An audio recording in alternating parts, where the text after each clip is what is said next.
Namakkal மலைக்கோட்டைக்கு alien வந்துச்சா அப்படின்னா அதெல்லாம் வரல. ஏலியன் பண்றதை விட மோசமான வேலைகள் 5 ஜீவன்கள் கூட யோசிக்காத வேலைகள்லாம் நம்ம மனுஷ ஜீவன்கள் பண்ணியிருக்காங்க. அதை பற்றியும் பார்ப்போம். அதுக்கு முன்னாடி நம்ம வந்துட்டு மலைக்கோட்டையோட சிறப்பு அம்சங்கள் என்ன, மலைக்கோட்டையில் என்னெல்லாம் இருக்குன்னு பார்ப்போம். என்னடா அது மலைக்கோட்டையில் நீ மட்டும் தான் இருக்கா, வேற யாரையுமே இல்லைன்னு பார்த்தீங்கன்னா இந்த டைமுக்கு வேறு யாரும் இருக்க மாட்டாங்க. எல்லாரோட அதுக்கு ஒரு 10 மணிக்கிட்ட ஆகும். இப்போ நீ முன்னாடி வந்திருக்கேன்னா 10 மணிக்கு எல்லா காதல் ஜோடிகளாக வருவாங்க. அவங்கள பார்த்தா நமக்கு கொஞ்சம் மன உளைச்சல் ஆகும். அவங்களுக்கு என்னடா இவன் நடுவில் வந்து யாரா அவன் தொல்லை பண்ணுறான் முடியாதோ, அதனால தான் நான் கொஞ்சம் முன்னாடியே வந்துட்டேன்.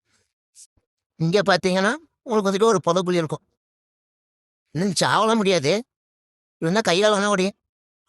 நடக்கிறதே இல்லையா, உடம்பு சோகண்டுருச்சு, அதான் மூச்சு வேறு வாங்கு. இதுதான் கைஸ் என்ட்ரன்ஸ். பார்த்தீங்களா எப்பேற்பட்ட ஆளாக இருப்பாருங்க.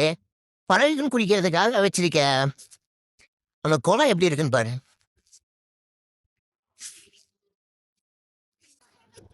பாம்பு இருந்தால் தான் வம்பு. பட்டாசுலாம் வந்து துடிச்சிருக்காங்க, எல்லாமே பண்ணுவாங்க கைஸ். என்னடா அது எந்த பக்கமும் செடியா இருக்கு. வேணாம், இப்படியே போவோம். அடுத்தது கடைசியாக நம்ம என்ட்ரன்ஸ் வந்தோம் இல்லையா, இருக்கணும் கை வேறு நடுக்குது, ரொம்ப நேரம் முடிச்சிட்டே இருக்கும், கடன்னு ஆடுது. சரி